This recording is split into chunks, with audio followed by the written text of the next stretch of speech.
Hey guys, M.V.K here back again. It is Thursday and it is time to take out and check off some more Patreon requests. Thank you for everybody who donates to the Patreon. I appreciate it very much. Makes you, instead of just members of the pack,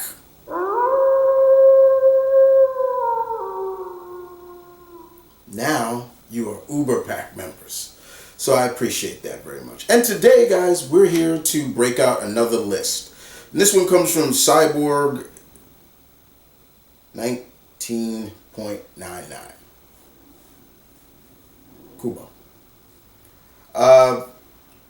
And he asked me to do this list. Another list. I appreciate it. Ever since the last Patreon request that I did, which is up here, you can check it out. You'll see it. I'll probably put it at the end of the video. It was top 10 favorite Justice League Unlimited episodes, and I did a good job with that. People participated, asked, gave their opinions, and that was cool. And here we are once again to deliver another list. This time around, Cyber wants me to do favorite Gargoyle episodes. Now, Gargoyles is by far one, in my opinion, one of the greatest cartoons ever created. And sometimes you forget that this was a Disney production cartoon, in a sense. Greg Weisman is the genius behind it.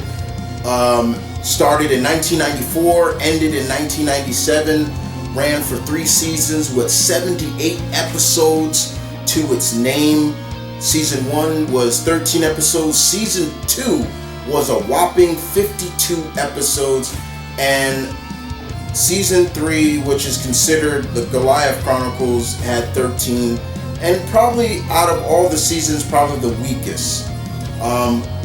So it was really hard to come with this, but I challenged myself to come down to a total of 20. 20 of my favorite Gargoyles episodes, but I'm leaving out Season 3. We're just going to focus on Season 1 and Season 2. There you go. So, 20 of my favorites. Let's get to it. Here we go. Number 1 on the list, we got to start off with the original opening episode, Awakening, which was a 5-part arc, and it showcased the Gargoyles in their own time. And the year was 994 AD, Scotland. We saw this castle known as Castle Wyvern about to be attacked by Vikings. The Vikings attacked. They were being overwhelmed, and then we saw what happened next. Then all of a sudden they got night, and the stone gargoyles came to life. The gargoyles wiped the floor with the Vikings, wiped the floor, send them packing. There you go. But we also saw that even though the gargoyles protected this castle, the citizens and inhabitants of the castle were not very warm to them. They were very prejudiced, and only a few people enjoyed them. But we also saw, to a sense, that the leader, Goliath, played by the great Keith David, did not let that stop him from doing his job. We learned very quickly, gargoyles protect their castle no matter what.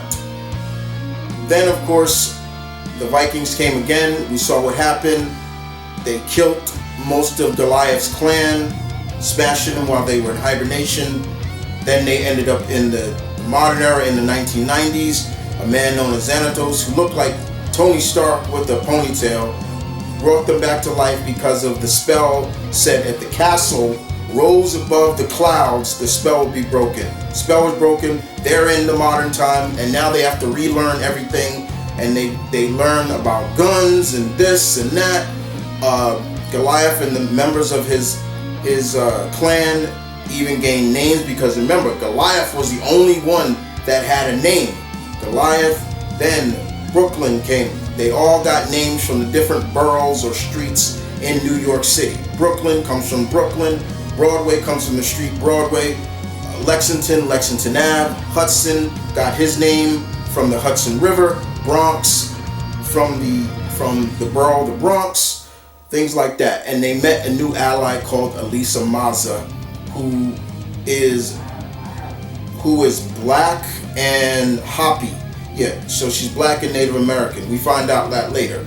She was voiced by the lovely and talented sailor Sally Richardson. And of course, Goliath found out that they were being pawns. And they've also found out that Damona, she didn't have a name, Goliath's lover, was alive too. And she told them that the sorcerer that put the spell on them was to be, but we found out later that there was nothing like that. Awakening was a good start. It got you geared up for what the rest of the show was going to be about. Very good episode, indeed. Number 2 on the list, we go to The Thrill of the Hunt. This was an episode where it basically, the Gargoyles are now fully kind of adapting into the modern era. They're watching TV, and they see this group called the Pack. Yeah, and the Pack are like these. I guess they were supposed to play off like they were supposed to be like Power Rangers or so, but they also were going to be live at Madison Square Garden, MSG. Lexington was so giddy and really felt like, ooh, we can connect with them because they're warriors like us.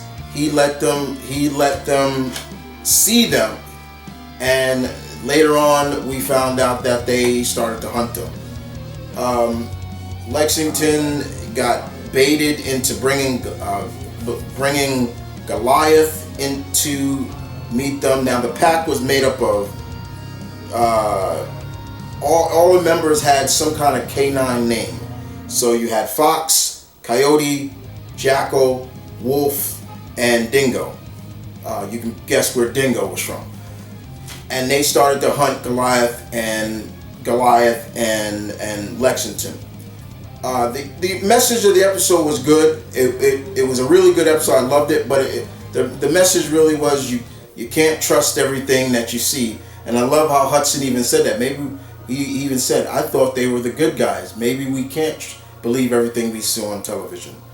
But it was a good idea because Goliath even said we can't hide ourselves from the world. We have to find kindred spirits, people that can help us and people that will be allies to us and trust us. But at the end of the day, it was a really good episode. Lexington got to shine a lot in that episode. Just showed you he's the smallest out of the Manhattan clan, but he's very dangerous if he needs to be. The Pack was sent to jail, and we saw that it was all a ruse because of Xanatos. So yeah, but Thrill of the Hunt was a good episode, very good indeed.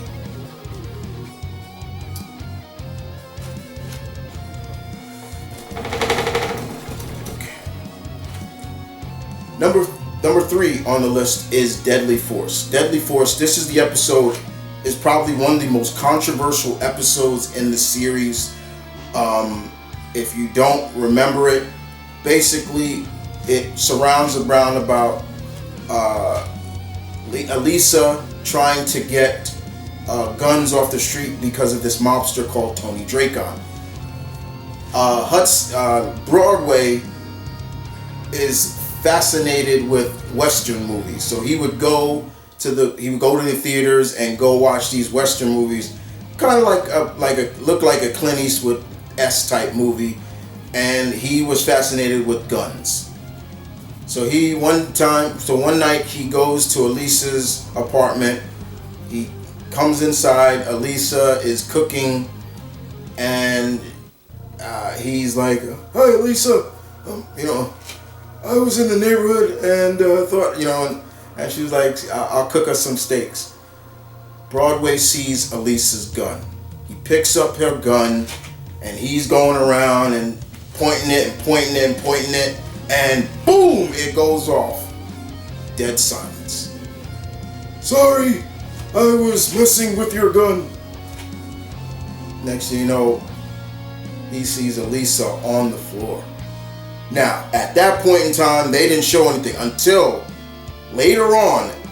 when they pan out, Elisa is in a pool of her own blood. This was a Disney show. When I first saw this was a part of the Disney afternoon block. They showed that. This was at 4 o'clock in the afternoon. They showed that. If you watch it on Disney Plus, they edit it out. But if you have it on the DVD box set, it's still there. Broadway is devastated. He takes her to the hospital. He sees blood on her. Then, of course, basically, we know what happens there. Goliath and Broadway go after Tony Dracon, thinking they are responsible for Elisa being in the hospital. But unfortunately, Broadway reveals to Goliath that it was him. He was playing with her gun. It went off. They went to see Elisa. Luckily, she wasn't paralyzed, the doctor said. And there's a really touching moment where Elisa, she even says, we're both sorry. I should have put my gun away. I shouldn't have left my gun out. And we both made mistakes. And, he's like, yeah, but it almost cost you, my mistake almost cost you your life. Things like that. And it was a really good episode. It is one of my favorite episodes of Gargoyles, Deadly Force. If you've never seen it, I do recommend it. It's very controversial because of the situation it is, but at the same time, it made sense. And afterwards, they kept notion of that episode, because every time we saw Elisa in her apartment, she would put her gun in a box now and put it away. So keeping note of that. It was a really good episode. Deadly Force, very good. Number 4 on the episode, number 4 on the list is Enter Macbeth. One thing I loved about Gargoyles is they took Shakespearean characters, Macbeth, Oberon, Puck, all these characters from Shakespeare's plays, and made them into things that you wouldn't think. In this, we are introduced to Macbeth. Macbeth comes and he's up in the castle. He's looking at, and Lisa comes and is asking him, what do you want? Why are you here? And Macbeth is like, I know about these, I know what they are, I know they come. And we see later that Macbeth can handle himself against the Gargoyles. And then he literally takes the Gargoyles. He takes a few of them. He takes Broadway. He takes Brooklyn, Lexington, and I believe Bronx. And because Elisa is trying to tell Goliath, look, you can't stay at this castle. It's dangerous. And we see what happens. It's not really thrill of the chase. Macbeth is trying to draw out somebody else. We finally see who he's trying to draw out, why he captured Goliath's clan. He was trying to draw out Demona. And we finally hear something that gives a little bit of an instinct of what their connection is and how he knows Demona. It is said, he tells Goliath because he's like, I want your queen. John Rhys Davis is the voice of Macbeth in this. This cartoon had such great voice talent. I can't even go down the list of people that they had in this. But he tells him, I want your queen. Goliath is like, we have no queen. What are you talking about? And unfortunately, he says, no, what about Demona? You know Demona? Know her. I named her. That was the whole part of the episode. But it was a good episode to see them make Macbeth into some kind of badass, which we would find out later more about Macbeth in the franchise. But yes, very good episode. Enter Macbeth. Number 5, Long Way Home. Long Way to Morning. This was another good episode. This focused on Hudson and Goliath and Demona. Goliath is injured, and it's up to Hudson to protect her from Demona, who is packing laser heat. and basically we get some backstory. We start to see what happens, and in a sense, when did Hudson give leadership to the clan to Goliath? And it was during when they were trying to get a book from the Magus. He was like a sorcerer because he had poisoned the prince of Castle Wyvern, and Hudson would not fail him. He tried, and he did. He was able to get it, but we saw a lot of things of where Hudson got a few things from his past. And at the end of the episode, we saw Hudson doing his best. The one thing that they kept playing on this is that Hudson is old. He's an old soldier. He's not as young as he used to be. Demona kept playing that over and over. You're too old. You can't do this.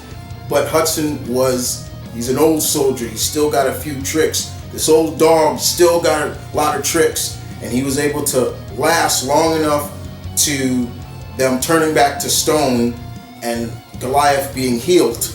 And when he came back, he was ready to go.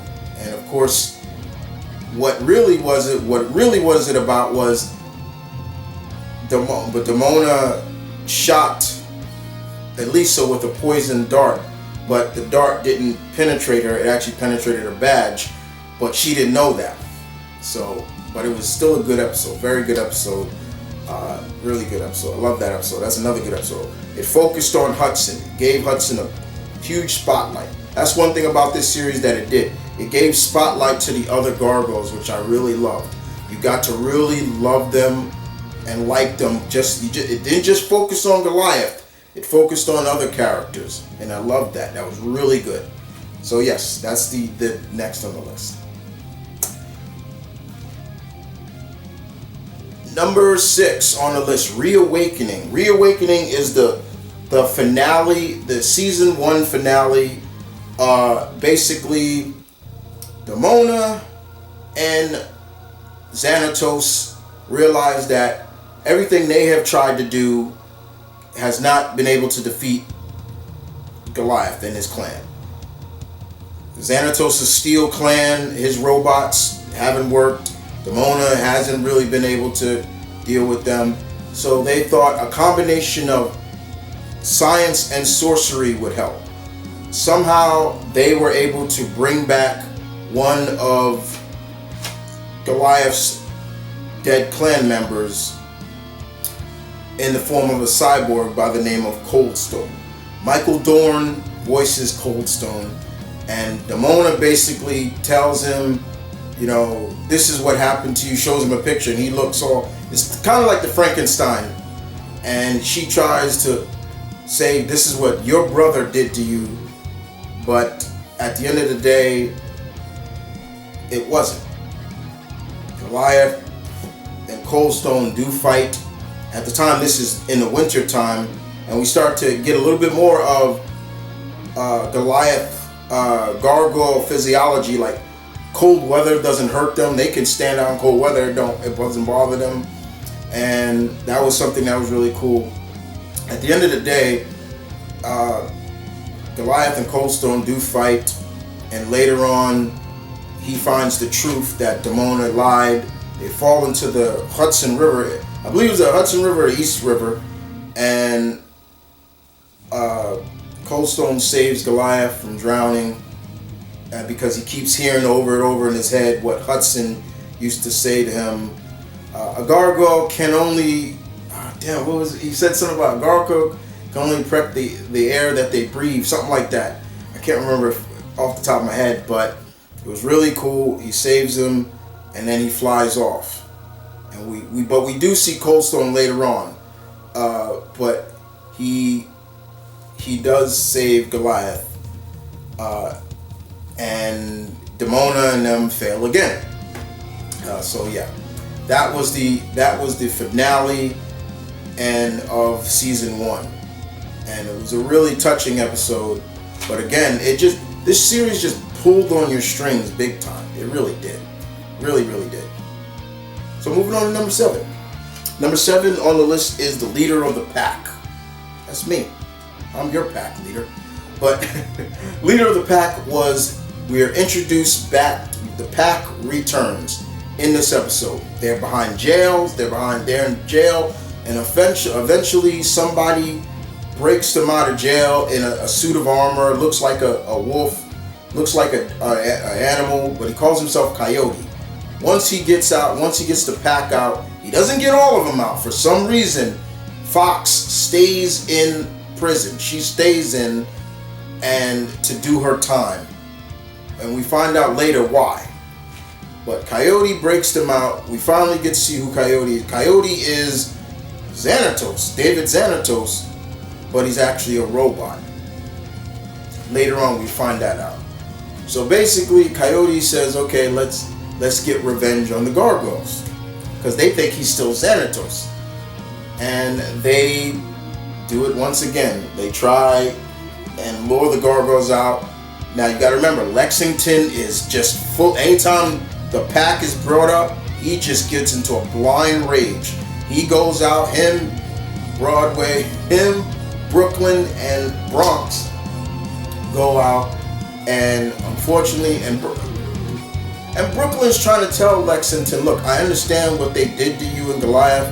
They used you. I get it. It's the same way how I feel about when somebody mentions Demona, because Demona fucked with his head too. And unfortunately, they get captured by the pack, and they get captured by the pack. The pack waits for the rest of the Gargoyles, and the Gargoyles have a fight with this pack. Finally, we see Goliath fighting Xanatos, but unfortunately, Bronx leaps onto Xanatos, and they literally show this man, this gargoyle dog, ripping off his face like rah, rah, rah. And as soon as he kicks him off, you see that he's a robot, and that was how it ended. They were on a tanker, so it was sinking, and so everybody got off except for Bronx, and he was stuck on the tanker, and I felt bad for him. He's like, arr! And then he just howls, and that's when Goliath grabs him, and we find out then, because even in that episode, Lexington had an opportunity to take one of them out, but he saw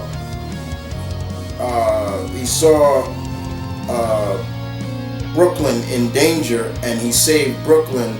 And even at the end of the episode, he said, "Thanks for saving my bacon, Lex."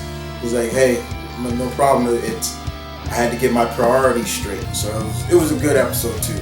That was good. The pack became a really good villains for the Gargoyles. I really enjoyed the pack, and we will see them later on in the season, very much.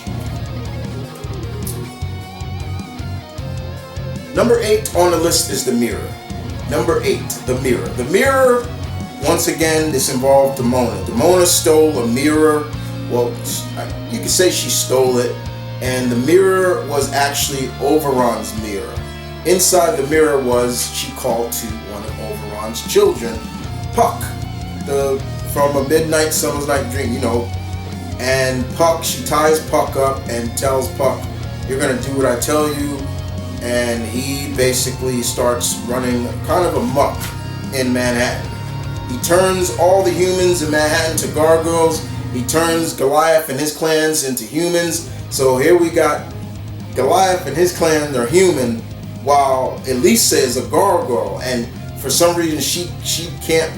She's scared to fly, and later on, we kind of get a hint of like flirtation between them, because Goliath even says, "I never noticed that how pretty you were," and she's like, "Did you never thought that when I was a human?" And he's like, and it was really funny, and it was really interesting to see. It was cool for them, because they were like, this is kind of weird, but it's fun. And Goliath's like, with Demona, it's not fun. It's more than weird. It's dangerous. So she wanted to turn everybody, just get rid of the humans, because you know how she has this blood feud against humans, even though a lot of the shit that is her fault. So yeah, unfortunately at the end she fails. Her and Elisa have a fight, which is cool as a gargoyle, and Lisa was doing damn good. She really adapted well to being a gargoyle. And at the end, the gargoyles free Puck. He takes Demona. Demona's like, just leave, and he's like, he thought it was fun. He had fun, but he's like, okay, but I'll pay you. I'll give you something in return. And she's just like, just leave. And that angers Puck. So basically what Puck did was he gave her, she thought he took away her the sun didn't affect her. Like so when the sun came up, she would still be flesh and blood and not turn to stone. But with Puck, everything is not crystal clear. What he did was he did something that he turned Demona into the one thing that she despises, humans. So when Demona is in the daytime, Demona is human. When at night she turns into her true form as a gargoyle. And that was pretty funny. And that was the way it ended. But it was fun. The Mirror was a good episode too. This was a really good episode. I loved it. This is all season 2 as well. So yes. But The Mirror makes my 8th choice. Number 9 on the list. The 9th favorite episode of Gargoyles comes in another long story arc called City of Stone. City of Stone basically surrounds Demona, uses, I believe, Xanatos once again, and she goes off. She starts casting this spell. And she's like, Adi non testere, mori es. She's saying everything's in Latin, and all of a sudden, Owen, Xanatos' right-hand man, he recognized the spell, and basically what it did was it turned everybody in Manhattan into stone, hence the name City of Stone. But we also, this story arc also gave us an indication of the story between Demona and Macbeth. We got to see what happened. So when, for example, when the Vikings came the next day, Demona could have warned them.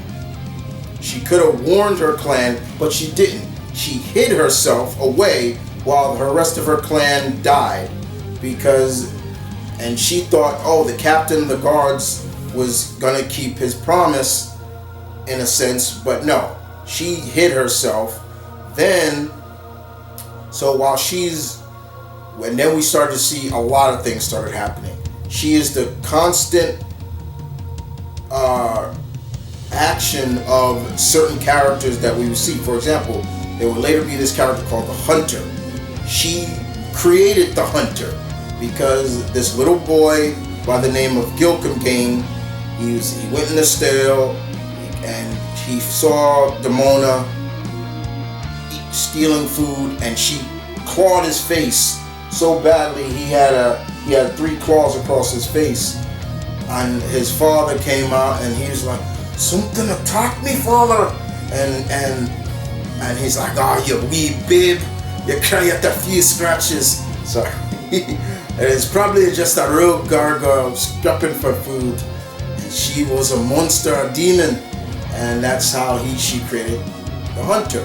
We saw over time Macbeth and of course Demona get older and older and older.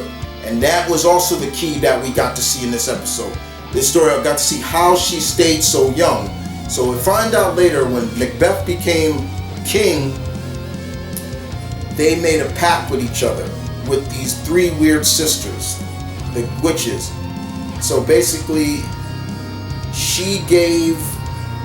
Macbeth gave Demona his youth, and he became a little older with gray hair, but they basically was immortal. The only way they can kill each other was if they killed each other. But they could feel each other's pain if they were in the vicinity of each other. And we will find out that later too. Like, if one of them, if somebody punched, let's say Macbeth, Demona's gonna feel that punch too. So it was really interesting. And at the end of the episode, we saw Elisa shoot Macbeth, or I think it was Demona, shocked them to death, and they both fell out, but they didn't die. But yes, that was really good. It was really cool to see. And even when they seem to get on the same page, Demona betrayed Macbeth, and then we see why he hates her so much. And it was just like it wasn't that she just had trust issues. She just wanted to see the world burn. And it was just like her cycle of vengeance always came back to one person, herself. Demona, as good as a villain she was also her own worst enemy. Period. That's what made Demona just, like, it was always her fault. And she would always make up these excuses. The Vikings did this. And I love how the weird sisters even said, who created the hunter? Who betrayed this? And there was an access code, and the access code was alone. And it's just what it was. Just what it was. City of Stone was a good. I think it was a 5-part or 4-part story arc, but it was good. It was really good. I really enjoyed that. Number 10, Double Jeopardy. Double Jeopardy was the premiere and debut of Goliath's clone, Thailog. Thailog. I think people say Thailog. It's Thailog. Thailog. And basically how we see the difference between Goliath and Thailog. How much he is such a schemer, and he's almost like, if I looked at him, he was like Moriarty, and he just was able to use and even get what he wanted from Xanatos. It was a good episode. It was fun. You know, Thailog looked a little different from Goliath. They looked the same, but the only difference was he had a darker skin complexion. His eyes glowed red instead of white. But yeah, he was just a bad apple. He was a bad seed. And as much as Goliath tried to change his son, because literally he was literally his son, you know, in a sense, because even Elise even says he's kind of like your son, you know, he's a part of you. And I remember Goliath's like, what kind of abomination are you, and things like that. And we got to see how they were able to clone him thanks to Dr. Savarius, who was voiced by the great Tim Curry. Like I said, the voice acting in this show was great. Tim Curry was Dr. Savarius, a little bit of a Dr. Moreau, Dr. Frankenstein mix of a character who worked for Xanatos and then basically worked for himself. He's the one that used Goliath's blood to clone make Thailog. But Double Jeopardy was cool. It was a really, I didn't think they were gonna go there when I first saw it, but when I first saw this, I was like, oh, okay, that's interesting. But yeah, good episode. Very good. Double Jeopardy. Number 11 on the list is Upgrade. Upgrade, we see this is the third episode, technically the third episode of the full pack team, because Hyena and Jackal came back in another episode prior to the episodes. And in this episode, the pack upgrade themselves. They were tired of getting beat beat by the Gargoyles. They wanted to be almost to stand on the same pedestal as them. So they basically did cybernetics.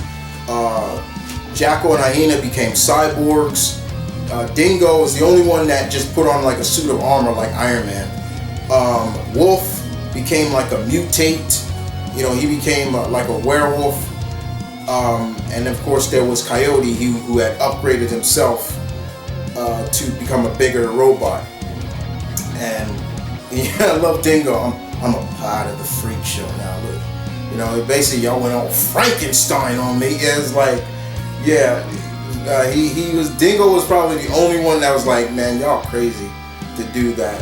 And it did help. It did help because they were able to defeat the Gargoyles. Every one of them got beat.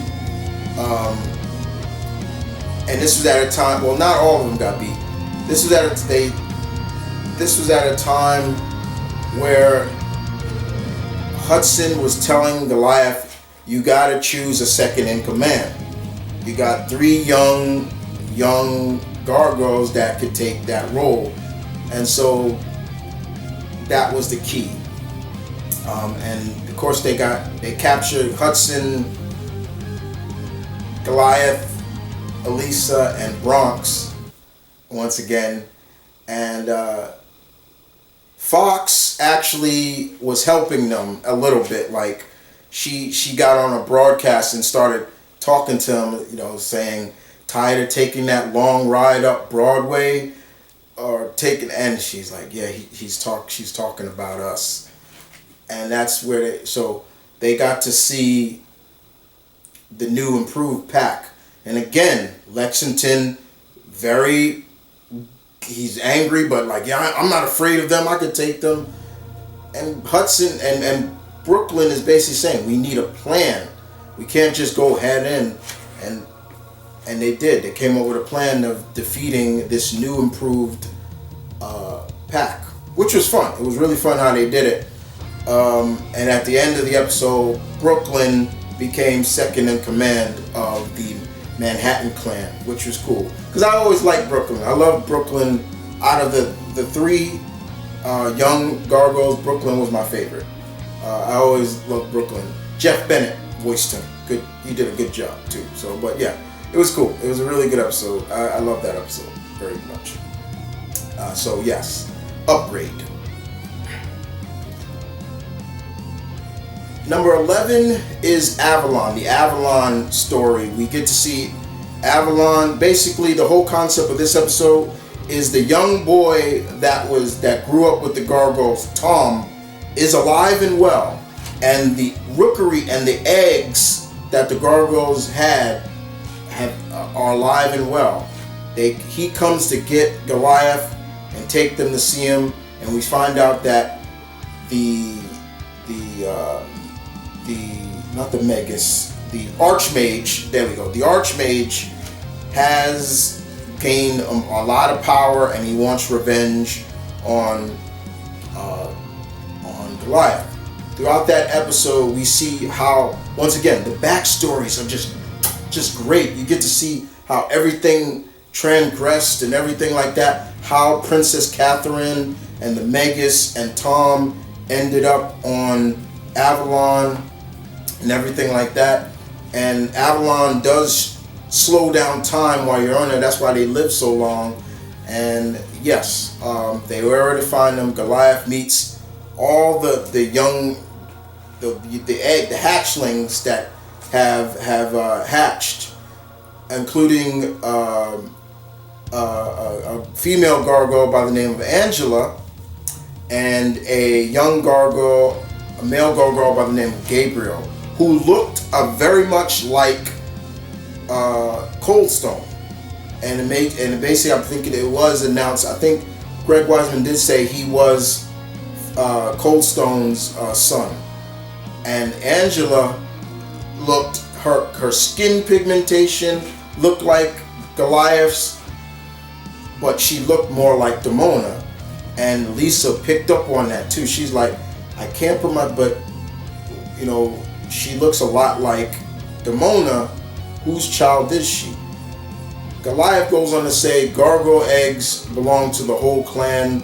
There's no such thing as, this is that father, this is that mother. No, it's the gargoyle way. But however, that's not true.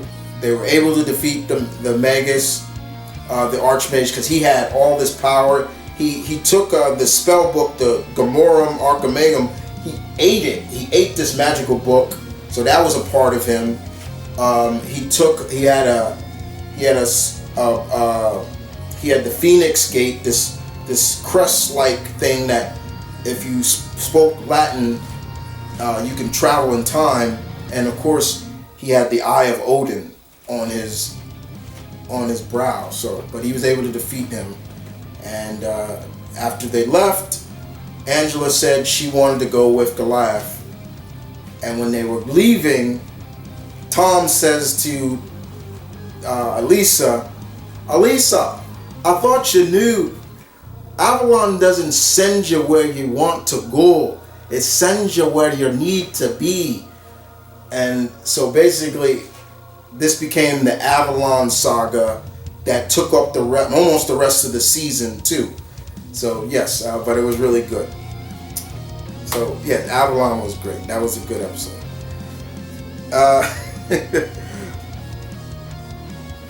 So number 13 is called Monster. This is still during the Avalon saga, and in this episode, the team Goliath, Angela, and Lisa and Bronx are sent to Scotland. They're back in Scotland, and this is where they are introduced, where the real life Loch Ness Monster is real and very much alive. And there's not just one, there's two and a few. And Dr. Savarius has one, and they're trying to get the male, which he called Big Daddy. And it was cool to know that even in that time, Angela even says, Princess Catherine used to tell us about the Loch Ness Monster. So it was really cool to see that. And in there, Savarius is able to get DNA from Angela, and she basically, he acknowledges to her, I know you're from Goliath's clan, and not only that, he's your father. And she's surprised, but yeah, she is his biological father. So it was interesting. But we do get to see Savarius, we do get to see the Loch Ness Monster and Big Daddy. And it was cool how they were able to kind of hide them. The Loch Ness is a lake, and there's deeper areas. It's always been said, scientists have said, that lake is deeper than it is. It's very murky. You can't really see a lot of things. But it was cool. It was really cool to see. But yeah, that Monster was a cool episode. It was really cool. I love that they brought that, like the Loch Ness Monster was real. Something I always thought myself when I was younger. It's one of those cryptics now. As I've gotten older, it's like, yeah, it's not real. But yeah. Number 14, the Golem.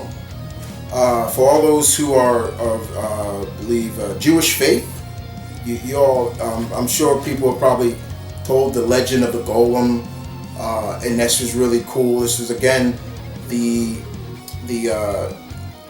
gang are now in Prague, and they helped this young rabbi with stopping this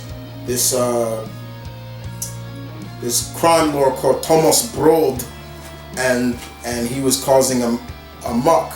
However, Goliath meets one of his old friend, Renard, who is, I believe, the father of Fox, and he is trying to get the power of the Golem because he's in a wheelchair. He doesn't want to be in it, and he puts his spirit into the Golem, and from there, Goliath is trying to stop. Like, this is wrong. Why are you doing this? He's like, a weak body is no reason for doing this. And the young rabbi is able to tell him, like, this is not our faith. This is not what you're not, because he thinks it's just the golem just gone mad, but it's not. And eventually the golem does come back under control because Renard comes out of it, and from there, the golem is about to kill Thomas, bro, like throw him down his big hole. And the young rabbi's like, no, that's not what we do. And it was really cool. So he becomes the protector of Prague, and you see the golem. I mean, the golem was big. It was a big rock, man, and he walked around, and it was cool. Once again, I'm not too familiar with the legend of the golem in terms of, but this was really cool. It put a lot of input on Jewish faith, and I like that. That's the one thing also Gargoyles did very well. They showcased, they didn't make fun of anybody's religion. They focused, they focused on it, but also was like, be respectful to it. And they was always respectful to someone's religion, whether it was Catholicism, Taoism, Judaism, Christianity. They really never was disrespectful. It was cool. So yes, the golem, that's still part of the rest of it. You'll see more. Most of these, the rest are just episodes that are from the Avalon saga. But yes, golem makes the next one.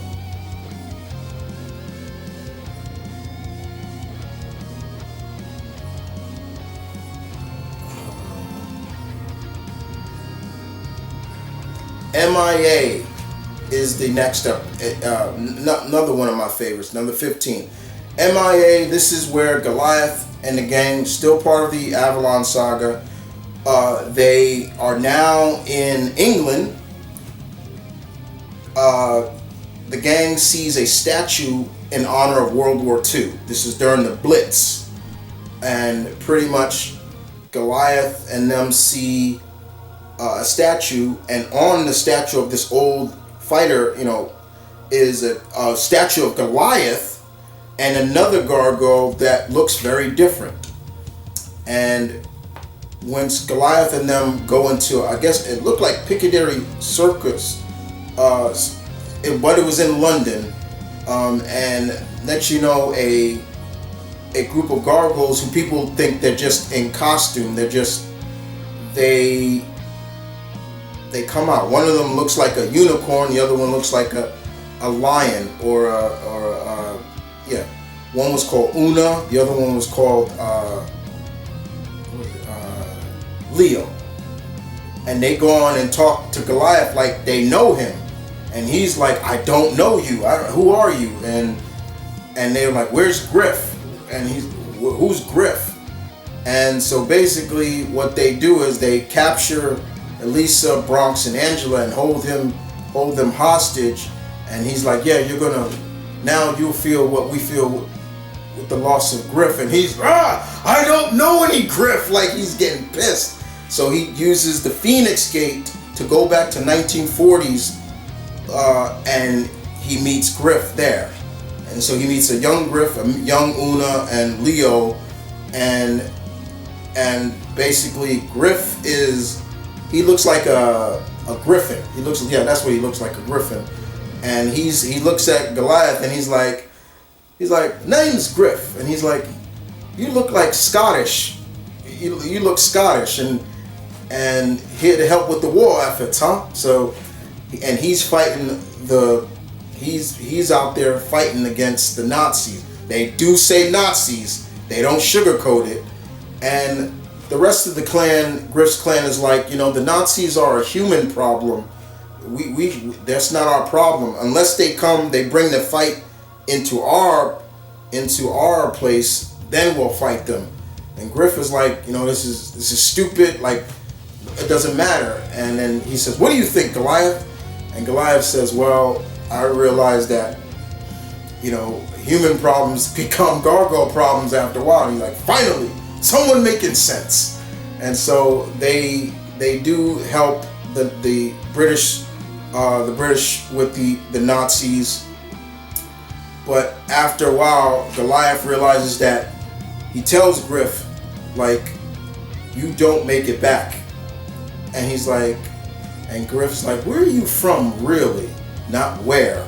when. And because every time they land or do something, it's almost like fate.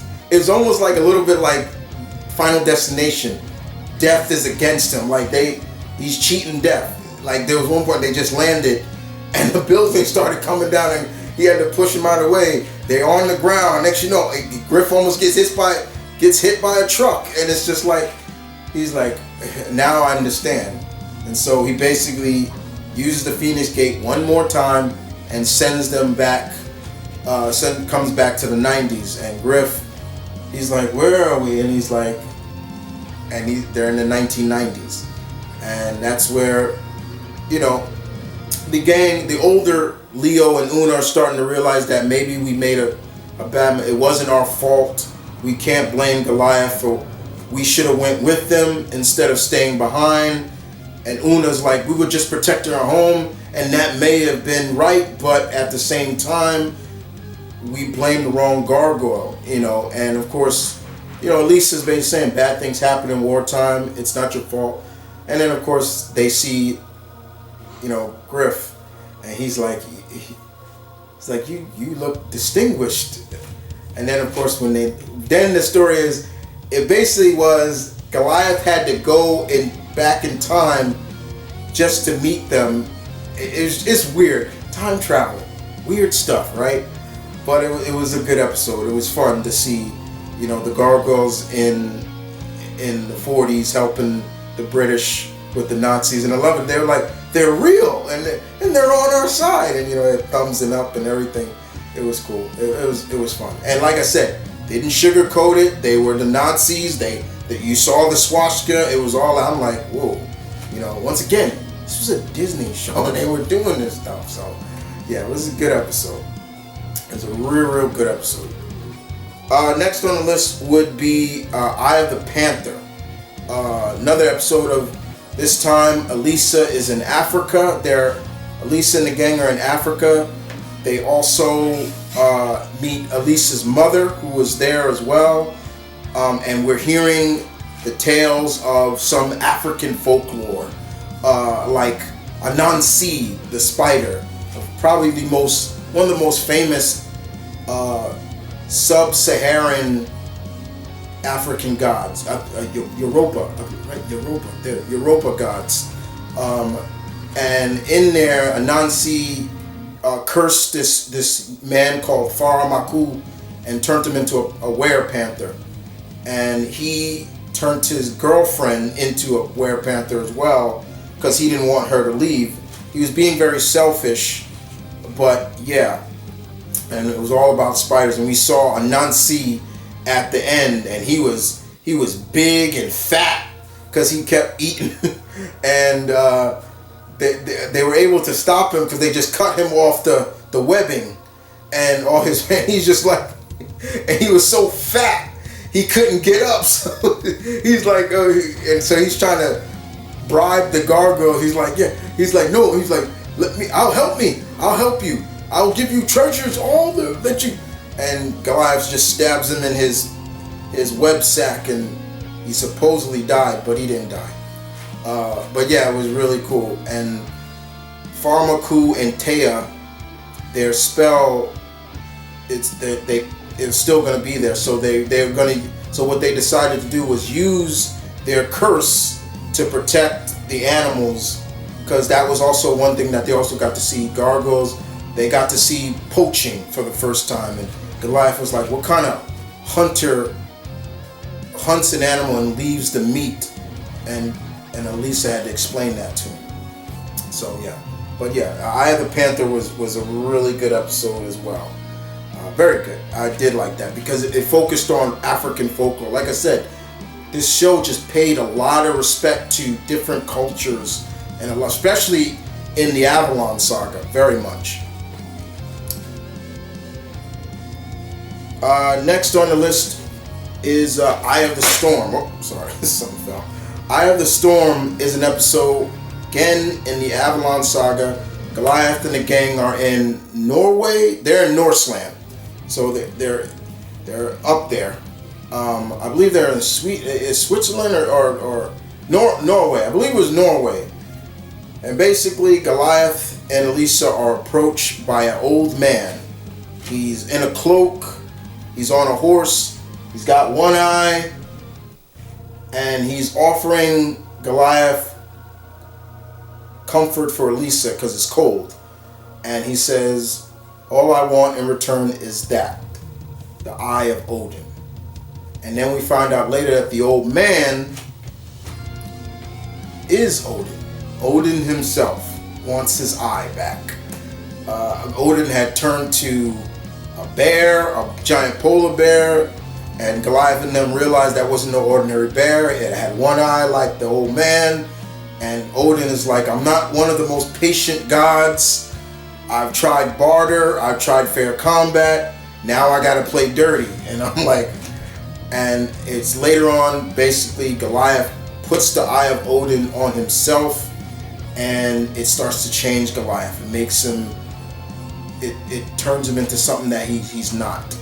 And what I love about the episode so much is it took Angela to break him from this hold that the eye of Odin was having on him. For example, they were falling, and Elisa's like saying, give me your hand, and she's like, no. And so she starts saying, help me, Father. And Goliath recognized that. He said, Angela. And so he was able to save her, and he gets the eye of Odin off of him, and Odin gets it back. And Odin says, I apologize for what I did.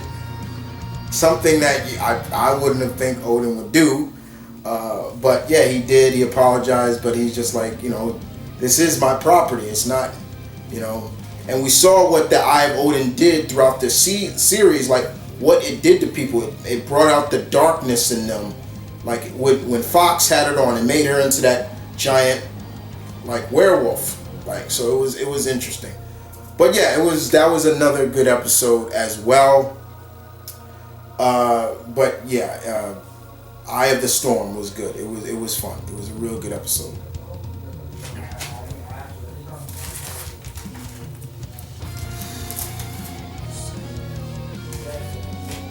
Another episode, the next episode, another favorite episodes on the list is The Hound of Ulster.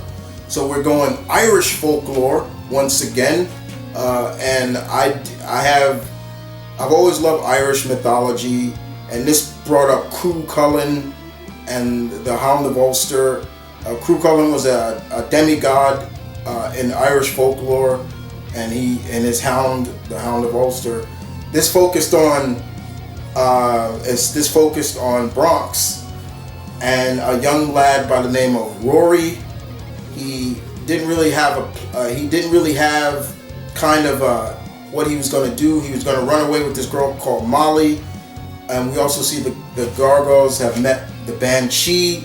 And once she says she's the Banshee, Goliath says, are we in Ireland?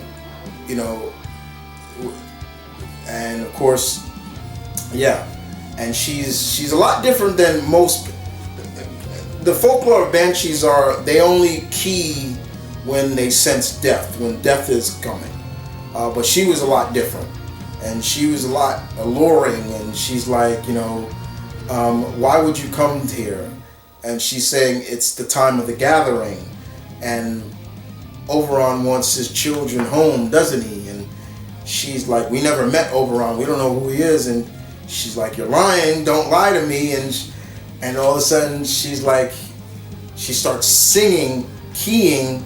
However, it's like maddening, like it's really maddening. And she's like, you'll suffer for your ingressions, and the human will suffer more, because when the banshee keens, men die. And she just going all crazy with it. And Rory discovers that he is the human embodiment of the hero of Ulster, Cú Chulainn, and she fights him at the end, and it was really cool. It was fun, but yeah, it was good. Once again, it gave you a little bit of a insight into folklore. You know what would have been even cooler about if that episode, if they had introduced Balor the demon in Irish folklore. That would have been cool too. I would have loved that.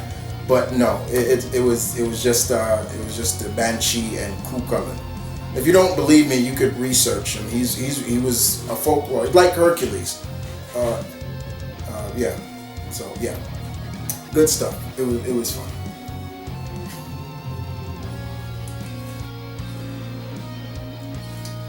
Number 19 on the list is the Green. This episode, we got to see that there are gargoyles in Guatemala. And what makes these gargoyles even cooler are they don't turn to stone in the daytime. So they're able to protect the rainforest all the time. And they look like Mayans. They look like Mayans. They had the same kind of Mayan garb on and everything like that. Really cool. They looked a lot different. There was one gargoyle called, I forgot his name, but he looked more like a serpent. He was real cool. And the other ones looked more like, like the gargoyles that we know, the Scottish lore of gargoyles. And of course, this also had hyena. No, was it hyena? No, Jackal was in the episode. And so Jackal was able to get the pendant. No, Jackal and Hyena. Hyena goes back to the United States and get the Mayan garb that is protecting the gargoyles from turning into stone. And then of course they bring it back. However, she didn't get it because Broadway and Lexington were able to stop her. So, but still, it was a fight. It wasn't really, they were more worried about the forest than anything because Jackal was just cutting down trees and burning the forest and everything like that. By the end of the episode, I believe it was Bronx, he had one of the talisman, the little amulets in his mouth. So he was still stone, he was still flesh when in the daytime, but Elisa took it from him. He's like, sorry boy, this belongs to somebody else. And she put it back on one of the gargoyles, the Guatemalan gargoyles that was turned to stone. The whole object was for Jackal and Hyena. They were gonna destroy that amulet, and then when they were stoned in the day, he would kill them, but it didn't work out. At the end of the episode, Elisa took some of the gargoyles and brought them back to Avalon or something. That's what they were going to do. But it was good. It was fun. It was good because once again we're seeing gargoyles in other countries, and that was something that I love. That was brought up later on when they did come back home. When Goliath was telling all of them, like, we met gargoyles in England, Guatemala, places like this, and Hudson's line was, so we're not the last. We're not alone. It was really cool to see. It was really, really, really good. And the last episode, number 20, one of the last episode that I love is Bushido. I was hoping when they were doing this whole world tour that they would go to Japan. And then we do see that Goliath and them go to Japan. And in this episode, Goliath and them go to Japan. They go to this city, this town called Ishimori. And in this small community, the humans and the gargoyles coexist. They protect them when they sleep. And we got to see a lot of differences in terms of things. And when they met the other gargoyles, Kai, he was the clan leader. He was like, I nearly gave up hope of meeting other gargoyles. And he was very happy to meet them. The rest of the clan came to meet them. And, there was one that was called Yama. He wanted to do other things. He wanted to get the whole world to know about us, but on his terms. And it was just not working out. We realized that the Japanese gargoyles have been around, have worked with samurai, and it's been a big secret. They kept their secret, and even in Ishimori, they kept it going. One of the coolest things that we saw was when they were about to turn to stone, Goliath he's facing the sun and getting into his position.